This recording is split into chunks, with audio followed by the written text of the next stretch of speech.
Waalaikumsalam warahmatullahi wabarakatuh. Sebenarnya saya perkenalkan nama saya, tapi saya kira tidak apa-apa ya. Ya.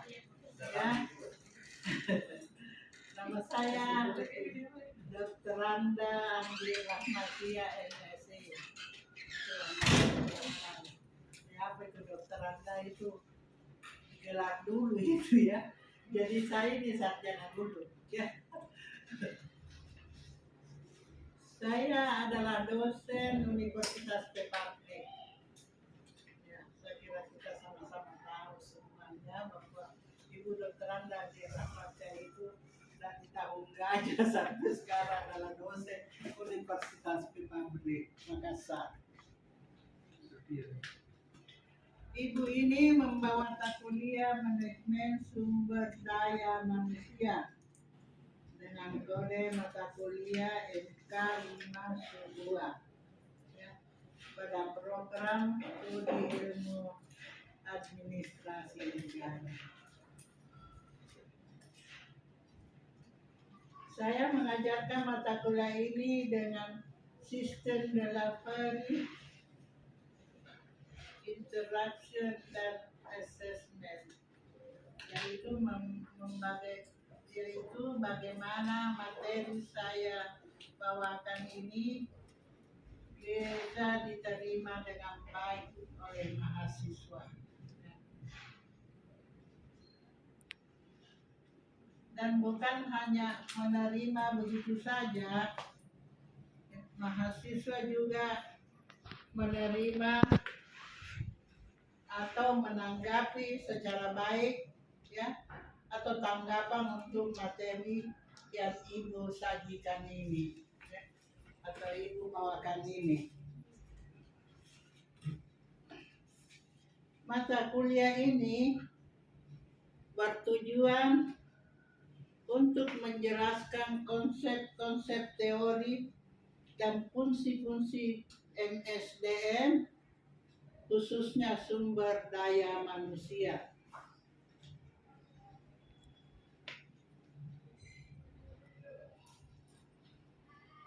Dan khususnya sumber daya aparatur pemerintahan. Fungsi-fungsi tersebut meliputi perencanaan karir, motivasi, prestasi, dan kompensasi kerja, serta audit terhadap kinerja. Dalam pembelajaran ini, beberapa kasus permasalahan mengenai sumber daya manusia ya, pada sektor organisasi publik dianalisis secara teoritis dan berdasarkan pula pada aturan perundang-undangan tentang aparatur sipil negara atau ASN yang biasa kita dengar. Ibu membawakan materi ini dengan cara offline di kelas. Biasanya juga Zoom ya. Setelah membawakan materi ini, Ibu menggunakan juga slide PowerPoint. Kemudian saya membuka forum diskusi dengan mahasiswa untuk menilai keaktifan mahasiswa di kelas. Materi yang Ibu ajarkan dalam mata kuliah ini adalah yang pertama, sejarah perkembangan manajemen sumber daya manusia. Yang kedua, manajemen sumber daya manusia, perspektif administrasi publik. Dan yang ketiga, pengertian dasar konsep, teori, dan ruang lingkup. juga manajemen sumber daya manusia sektor publik. Yang keempat, perencanaan sumber daya manusia di sektor publik. Dan yang kelima, analisis jabatan dan klasifikasi pegawai atau aparatur. Yang keenam, rekrutmen, seleksi dan penempatan pegawai di sektor publik. Dan yang ketujuh, tindakan afirmasi dalam MSDM sektor publik. Dan yang kedelapan, pelatihan dan pengembangan pegawai. Pelatihan dan pengembangan pegawai. Dan yang kesembilan, motivasi dan produktivitas kinerja. Pegawai diberikan motivasi. Yang ke-10, evaluasi penilaian dan kompensasi pegawai di sektor publik. Jadi itulah yang sampai ke-10 yang kita bahas, dan demikianlah deskripsi mata kuliah. Kita masuk ke materi.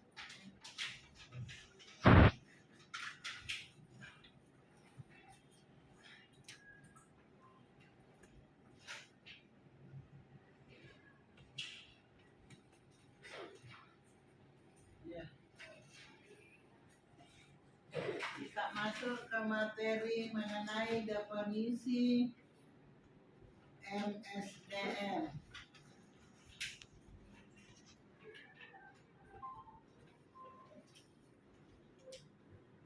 Kita perhatikan, yaitu mengenai suatu sistem manajemen yang sengaja dirancang untuk dapat memastikan bahwa potensi atau bakat semua individu dalam organisasi dapat diutilisasi secara efektif dan efisien.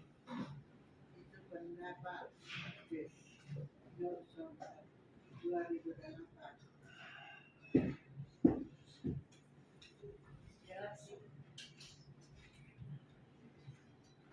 Salah satu bentuk kebijakan organisasi yang sengaja dirancang untuk memaksimalkan integrasi semua unsur organisasi, membangun komitmen pegawai terhadap organisasi. Jelas ya? Jelas, Bu. Prinsip ketentuan dalam pelaksanaan fungsi manajerial dan pekerjaan.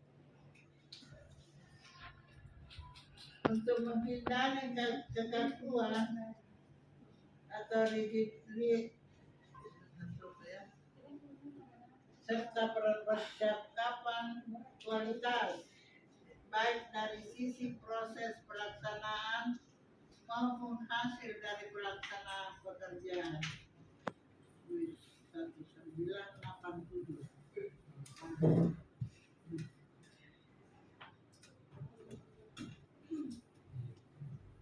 Bermacam-macam tugas berkaitan dengan usaha untuk memiliki, melatih, mengembangkan dan memotivasi,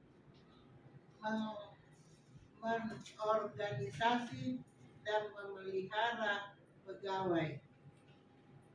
Antoni Rahmat.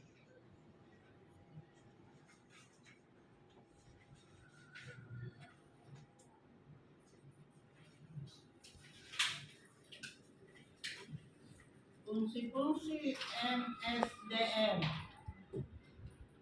Jadi ada berapa fungsi MSDM? Yang pertama yaitu mengenai perencanaan untuk kebutuhan sumber daya manusia. Itu berfungsi perencanaan kebutuhan SDM setidaknya meliputi dua kegiatan utama, yaitu perencanaan dan peramalan permintaan tenaga kerja organisasi baik dalam jangka pendek maupun jangka panjang. Yang kedua, organisasi. Kita perhatikan apa saja kak urgensi MSDM di sektor untuk kebutuhan SDM, yaitu ya. Yang kemudian stempin sesuai dengan kebutuhan organisasi, yang mana dalam tahapan pengisian tahap ini terdapat dua kegiatan yang diperlukan, yaitu penarikan atau rekrutmen calon atau pelamar pekerjaan. Dan yang kedua, pilihan seleksi. Para calon atau pelamar yang dinilai paling memenuhi syarat. Jadi sekarang itu kebutuhan pakai tes berapa tahap, tidak ada lagi istilah bayar sekarang mau masuk pegawai begitu susahnya sekarang jadi pegawai. Jadi itulah tadi beberapa syarat yang dinilai untuk memenuhi syarat. Sekarang penilaian kinerja. Ini penilaian kinerja yang sangat penting. Dalam penilaian kinerja ini dilakukan dua kegiatan, yaitu penilaian dan pengevaluasian perilaku pekerja. Jadi itu diperlukan pengevaluasian perilaku pekerja. Yang kedua, analisis dan pemberian motivasi pelaku pekerja.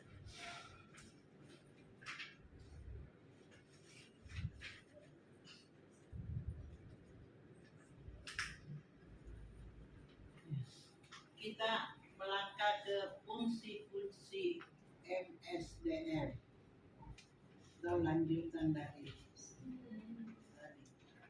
perbaikan kualitas pekerja dan lingkungan kerja, berfokus pada 3 kegiatan strategis, yaitu menentukan merancang dan mengimplementasikan program pelatihan dan pengembangan SDM.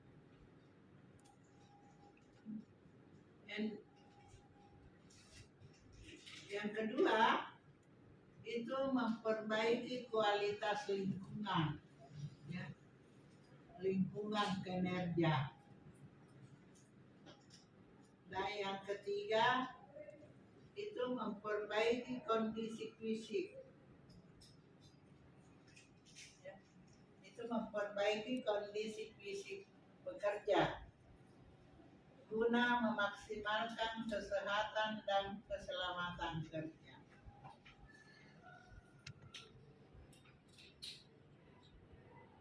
Pencapaian efektivitas hubungan kerja, organisasi harus membuat standar bagaimana hubungan kerja yang efektif.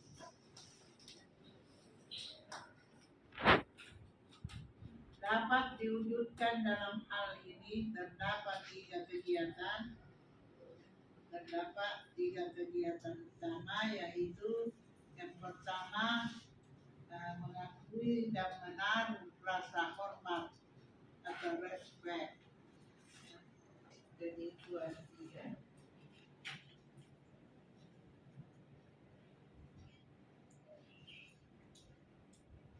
Mengakui dan menaruh rasa hormat. Sudah ya, selesai. Ulangi.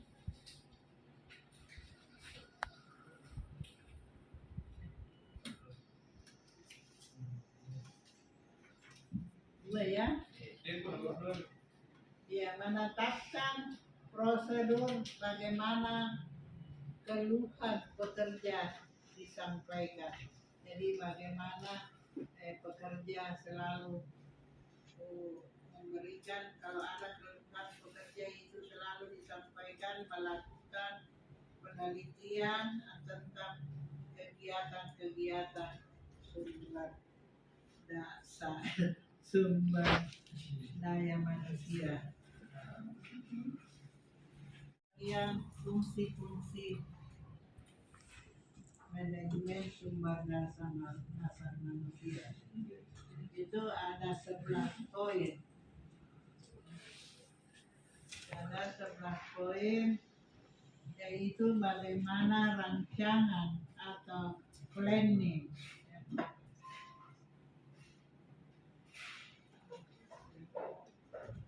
pengorganisasian atau organisasi,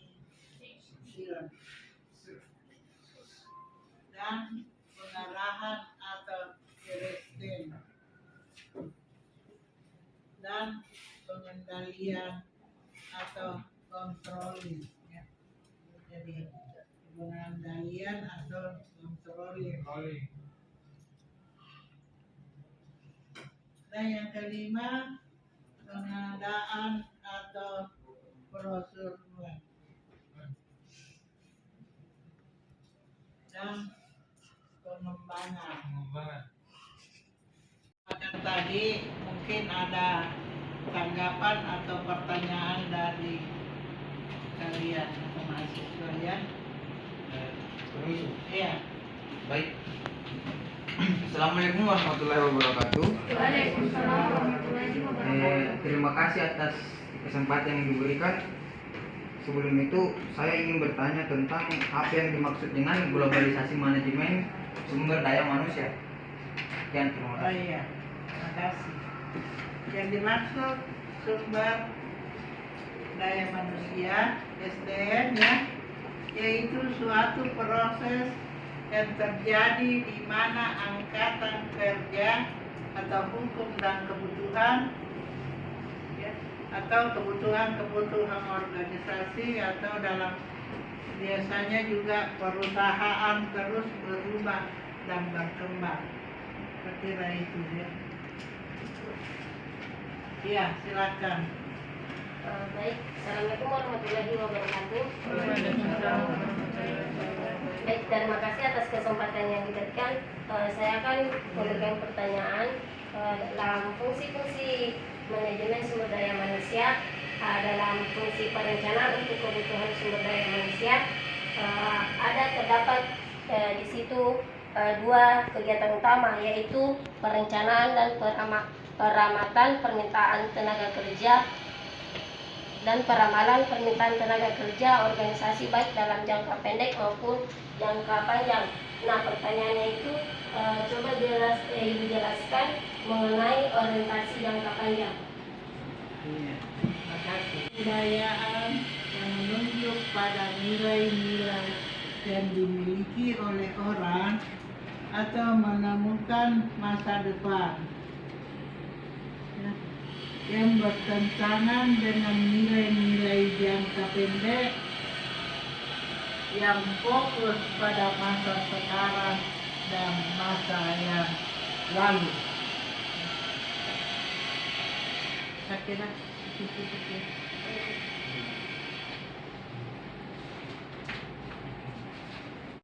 Kita itu untuk perkuliahan kita ini dan ucapan alhamdulillah. Alhamdulillah.